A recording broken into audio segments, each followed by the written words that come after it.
Get ready.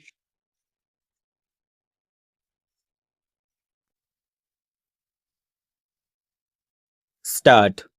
Mr. Vice Chairman, sir, I rise to lend support to the resolution moved by my friend with a full throated voice. It is very correct that the present legal system of India is not an effective instrument of social change, as it is not a very effective instrument of social change. Naturally, it cannot provide socio-economic justice to the weaker sections of people, to the underprivileged people who form the majority in India.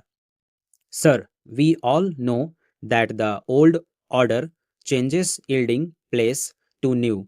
Change is the only unchanging thing in this constantly changing universe. It is not a very happy thing that although we attained independence in 1947, till today we are guided by Anglo Saxon jurisprudence. We all know that India is a socialist country and the goal of socialism has also been embedded in our constitution. Can you achieve this socialistic goal through the present legal system? This is my question. I am sure none can give an affirmative answer. It is a very common complaint among the poor sections of the people of India, the downtrodden masses, the toiling masses, the people who cannot pay for costly litigation, that they are very sacred of going to the court. First, they are ignorant, they have no money, they are very poor. The court of law for them is a sort of jigsaw puzzle. Whenever they go to a court to fight out a case for the redressal of their grievances, they always have the psychological fear. What is that fear? What is the use of going to the court?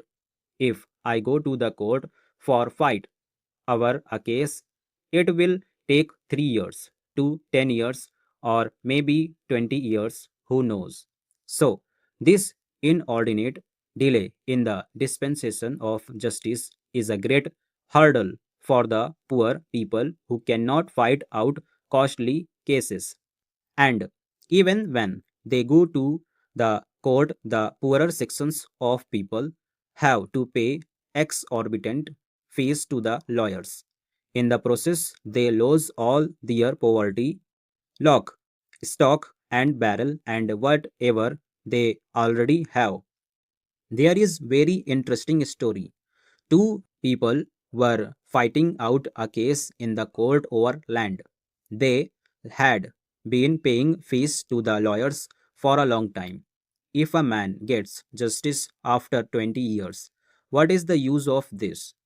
Now, as far back as 1928, Pandit Motilal Nehru laid great emphasis on judicial reforms, and in the 50s also of the chip, the old block Pandit Jawaharlal Nehru harped on the same string.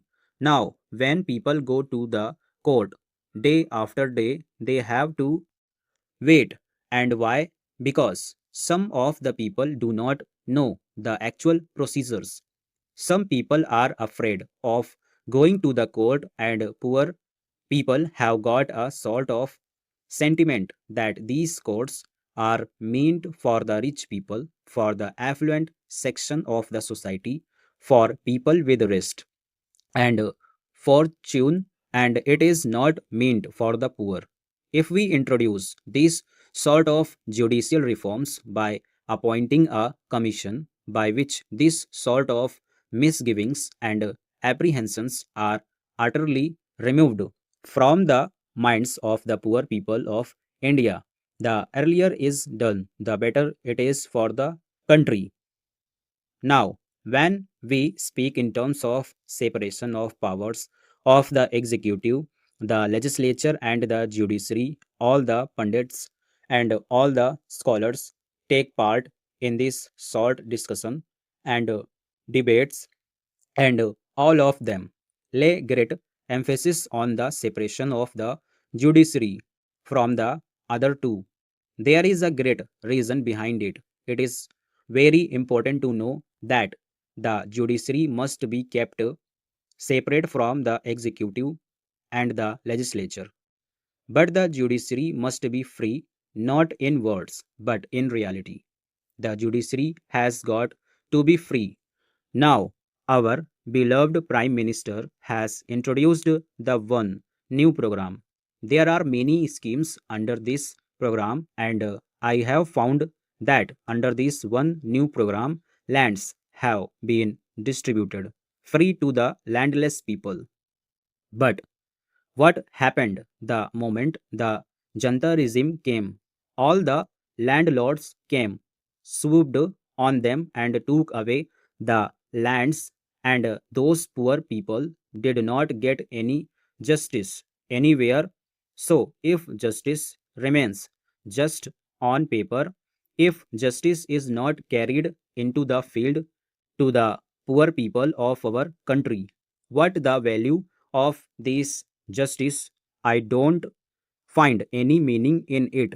So, justice has got to be made effective, substantial, and cheap, and its dispensation must be very, very fast. Now, I have gathered this knowledge that the National Law School of Bangalore has recommended that the law course should be for 5 years. I do not understand the reason behind it. 5 years is a very long time, and most of the poor parents cannot afford to defray the educational expenses of their sons and daughters who will have to pursue their studies for 5 long years. Stop.